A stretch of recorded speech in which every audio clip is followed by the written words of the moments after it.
আসসালামু আলাইকুম, কেমন আছেন সবাই? আমি লড়কা কালাই তুল বেড়াচ্ছি। আজকে এই লড়কার কালাই দিয়ে লড়কার কালাইয়ের ভর্তা করব। টাটকা টাটকে যে জিনিসে আনবেন সেই জিনিসে কিন্তু মজা লাগে। এখন আমি কালাইগুলো কাটে নেব। আমি এই সাইজ করে কাটে নিচ্ছি। দেখেন সব কাটা আমার হয়ে গেছে। এখন এর মধ্যে দেবো পেঁয়াজ, রসুন আর কাঁচা পত্তে দিয়ে ভালো করে ধুয়ে নেব। শুকনো পত্তে দিয়েও ভর্তা করে, কিন্তু আমার বাড়ি শুকনো পত্তে নাই, তাই কাঁচা পত্তে দিয়েই ভর্তা করম। আর কাঁচা পত্তের ভর্তায় স্বাদ বেশি হয়। যেমন লবণ, হলদি করে দেব পানি।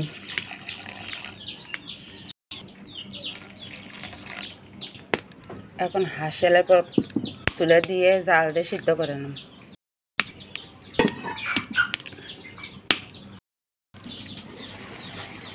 দেব কাঁচা আদা,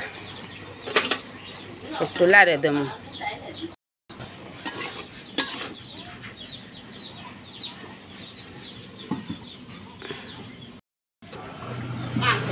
দেখুন পানি শুকিয়ে গেছে, এখন তেল দিয়ে ভেজে নেব।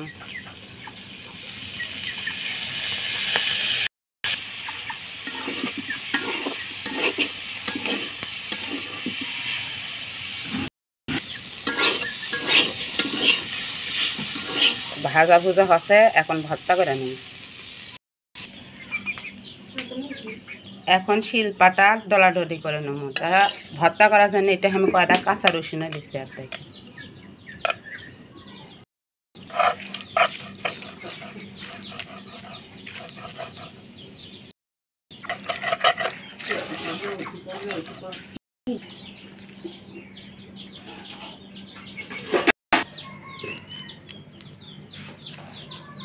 এখন ডলাডলি করা আমার হচ্ছে। ভর্তা কি সুন্দর মালিশ হচ্ছে।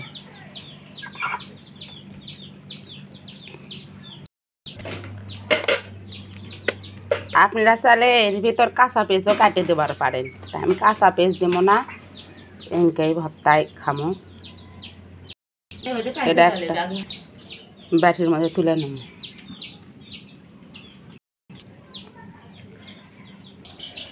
এই হলো আমার লড়কা কালাইয়ের মজাদার ভর্তা।